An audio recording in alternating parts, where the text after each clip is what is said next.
Tonight, we're not just drinking, we're experimenting. On the bench in our quiet little library, we have something that looks small, innocent, almost medicinal. This is the Elixir Vegetal de la Grande Chartreuse, crafted by the Carthusian monks of the Carthusian order of the French Alps. Legend says it dates back to 1605. It contains 130 herbs, and only 2 monks at a time fully know the formula. So tonight, lower your voice. We're in the library. Prepare your palate, and let's see if 400 years of secrecy lives up to the hype in episode 129.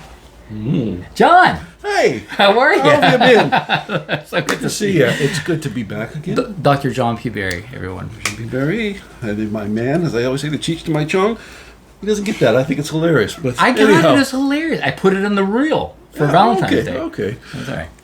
No, you're right. So today we are doing something. I'm actually excited about this because I am a scientist and you are all things medicinal. Ex-scientist. This kind of comes out of, so I had this notion sometime back. Why, with all the medical marijuana that's out there now, why is there no medical alcohol anymore? But there used to be medical alcohol. And this all goes back to history, right? Of tonics and elixirs and so forth and so on, right? It was a medicinal thing. So this is a callback to medical drinking. Amazing. He always brings the coolest stuff on the show. That's for sure. Now, he doesn't know how to cut things, though. Look, why don't you show them the previous... So, yes, small bottle, big history. Going to be very interesting. It's going to be the tagline. Small, I like it. So it's going to be a callback to this, and we're going to... I always like it because it's, it's going to be the first in my series of medicinal drinking things. I've got another one lined up, too. Oh, just boy. So you know. He brought Malort. I don't know if that's a medicinal of some sort. It's sort of medicinal. No, but this has such a long history, as you said. I think it's worth digging a little more into the history. Yeah, please. We like to educate people here. As I always say, we are the Sesame Street for alcoholics. So... He's never said that, but that's hilarious. I'm saying it. From now on, I'm saying it. No, but like you say, it goes back to the 17th century. Some fellow, was a marshal of the King Henry the Fourth. Okay. France, not the one of England. All right. Of France, who gave to his son, by the way, he was the House of Bourbon, no connection to the alcohol, however. Is it related to the alcohol? But his son, who came after him, was Louis XIII. So this guy's pretty well connected. Anyway, a marshal of his Louis XIV was the Sun King. I'm sorry. Continue. Okay. So it was one of the marshals underneath King Henry came up with a recipe and gave it, like you say, to the Carthusian monks, right, who developed it over the course of 100 years. And they came up with, eventually, the thing we're going to drink today, which is the Elixir Vegetal. That's awesome. Yeah, I love the original version of this. Supposed to be very medicinal, good for you. Like I say, medicine don't lie, man. But the interesting thing about it, so they developed it by this fella named Jerome Malbec, was a French monk who developed it after the marshal. You don't know? All right. And he developed it, but then came along the French Revolution, and they were making this, became popular. The French Revolution came, they ran them all out of France into Spain, right? The monks had to flee. One of the monks actually hid the recipe, the manuscript on him, got caught, searched, thrown in prison. They didn't find the manuscript. He managed to hide it, give it to another prisoner to move this thing out. This is Da Vinci Code stuff, man. It really is amazing to me. Who gave it then? He said, you guys are never coming back to France. So he then sold it to a guy at a basically apothecary, right? Like a pharmacist or something like that. And then came along Napoleon. Napoleon said, we want all the secret recipes that they had for medicinal stuff, right? And he went, and they got it back. They went to the pharmacy place who they'd sold it to, and they said, oh, everybody knows this is no special. Again, dodged a bullet. Then eventually came along, French Revolution's over, they go back to France and start making this stuff again, right? With the same recipe. Then comes along the turn of the century, and they basically, government takes over everything. They run the monks out again into Tarragona, Spain, and they still somehow manage to keep the single recipe alive the whole time until eventually, when all that was, they give it back to the monks again after some part in the 20th century, who then reestablish it and start making this again. And as you say, only 2 people We are 2 monks away from this going extinct. You know what the most amazing part of the whole story? You see the trajectory of this alcohol, how it survived all this stuff, and the true pinnacle of its existence. It's on the Two Guys Talking Blues video podcast. That's what's the most amazing in the history of this drink. Congratulations, drink. There's a lot in 2 guys. See, there's a lot in 2 guys in history. So we're gonna crack this open. I'm actually quite excited. And so, as I said, this is going to be the elixir. This is the concentrated stuff, the good stuff, the original version. They came up with the Chartreuse Green first. There was a watered down, sugary version of this, sometime I guess 300-400 years ago, whatever it was. And then they came up with a yellow version, like basically the light beer of Chartreuse. I guess it was kind of the sweeter one. Is that the yellow? But this is the original one, the elixir, 69% alcohol. The bottle's a little scary. I'm not gonna lie. Yeah. It's a little scary. Can we take a picture with this? Yes. Excellent.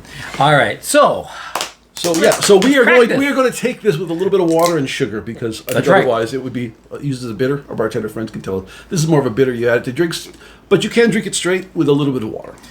By the way, you can find this online at the umbrellaprojectco.uk for $22. Astorwines.com has it for $27.99, and hamptonswineshop.com has it for $29.99, and this is the price for all these, the 100 milliliter bottle, which is what we're drinking here. Right. The elixir. That's not a bad price. It's a great price for something that it's a conversation starter. So let me show you what he just did. You could put a little water in there. A little sugar cube. Kind of reminds me when we do absinthe because you put the sugar in the spoon and you fire that up. And we haven't done absinthe on the show. I was thinking about that. We haven't. No, we should. No. We've done some wormwood. We did the Malort's of wormwood, and we did something else. Absinthe makes the heart goes under. Or stop. Okay, a little bit of water. I think. Well, if you want to do it. No, listen. This is your. Well, drink. I'm just saying it's going to be really strong. And Did you bring that water? I did. It's French water. That's fancy. Look at me. Oh, look at that. Look at this. It changes the. It's going to open it up a little, and it's going to dilute it a bit. Yeah. This is. We've gotten really fancy on this show, and for those of you listening on Spotify and not seeing the actual video, it's really cool looking thing. So, if we're looking at the color of this thing, it's like a vivid herbal, light greenish yellow concoction. It was definitely greener without the water and the ice cube. Yeah, the white water's down. It almost looks like it's a bottled forest floor, right? It's really neat.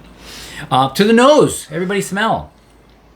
Ooh, that's intense. That's nice.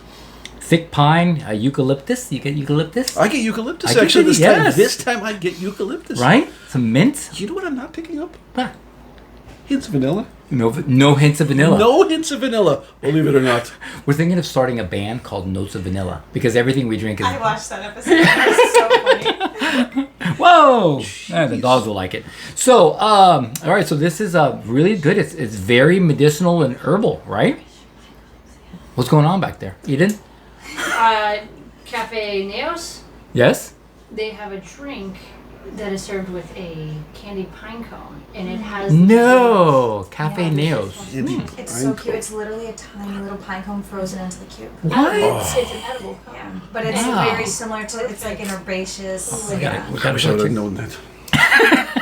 I can't believe you didn't bring the little cone. I mean, usually I have them on me. I can check the car, but I mean, That would've been a typically I do I try to think travel with a bunch of pine cones. Because you know me. it's France, and instead of doing the usual, why don't we do a sacre bleu as a toast? Okay. Sacre bleu! Sacre bleu. Cheers. Sacre bleu. All right. My French friends tell me you're supposed to look in the eye too, by the way. And I'm always afraid I'm going to break the glass. Oh, that is interesting, right? So much. That is. No, Wow, I have never had this. that is real. It's like Really? nothing else. Yeah. It's very medicinal, but it's so good. Oh my goodness, I feel healthier already. I know, I'm telling you. Yeah. It isn't a gentle Sure. drink. It isn't. You would think for being so fancy with the ice cube, with the sugar cube and all this stuff, that it'd be. It's pretty strong. It's a sharp herbal and like drink. It's not.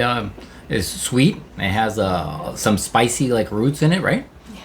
Delicious. And they make a famous drink. Have you ever made the last word? I love the last The word. last word. I'm thinking Detroit is famous for the last word. Are you from Detroit? Yeah. That's a Amazing. This is why we buy it. Yes, I was gonna say even Malort is like Midwest. Yeah. Like Yeah. Chicago. Chicago. Yeah. Who would have Have you been to thought, Detroit? Oh, that Chartreuse would be a Yes. Detroit. Oh, you have? thing. I'm sorry. I know. I'm sorry. That's what I'm saying. We used to. Nope. Every bar has chartreuse, so you're drinking it after the end. So I was of the thinking, show. but this guy doesn't have maraschino liqueur. Can you believe that? I would have been honored to make you one. Ah. Divine. It's Oh. a divine cocktail. Well, I literally monks. I mean, there's so many Good. plays on it. Yeah. You can do it with That's so a many things. bartender, Samantha Mira. We'll get to her eventually on one of the episodes. We can convince Part her of to the get on. professional staff here. Yeah. Yeah. Backing This us finish- up. The technical staff, as it were. I feel like this is very long and warming on the finish, and it's very, very enjoyable. So like you said, one of the fun facts about this drink is that it was used originally medicinally, distributed during health crises like the cholera outbreaks of the 19th century, which is because people genuinely believed that it had restorative qualities. I feel better already. I do, for sure. Jeez. A couple more of these and I'll even look better, which is amazing. That's what I've been working all my life for.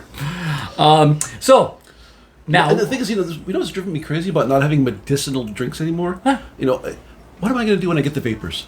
Wait. If I get the vapors, Vapors. what am I going to use to treat the vapors? talk amongst yourselves. Got the vapors. Listen, now we're going to come to the portion of the show where we have a verdict on this drink. Okay. Would you buy this? Would you split it with a friend in case it's too expensive? Would you only take this if it was a gift, or is a hard pass on this one? I'd buy it. This one I'd buy it. Yeah, I did buy it, so there you go. I mean, I think I'm a little biased. No, no. I know. I think this is something that I'd want in my bar, just because you'd have all these magnificent bottles and then this little, Yeah. like scientific-looking flask. I'll buy it. I'm buying. I'd buy it. We'll buy it. All right, good. Would you like to say goodbye to the audience? Oh, I really don't have any clever goodbyes today. Kind of a nutcracker. And I don't have the store-bought one, so No, I tell you what. okay. No, I'm not going to do it. Because it's mixed company, you want to No. I'm saving it for Politically something correct. else. Shy? Yeah, come on. Okay, no, this one harkens back because you and I connect on a lot of things. And I know one of the things you and I connect on are our love of The Simpsons, right? We love The Simpsons. And I was just reminded of a great Homer quote recently. Okay. And he says, weaseling out of things is just human nature. It's what makes us human. It's what separates us from the animals, except the weasels. So with that, I'm going to weasel out of here.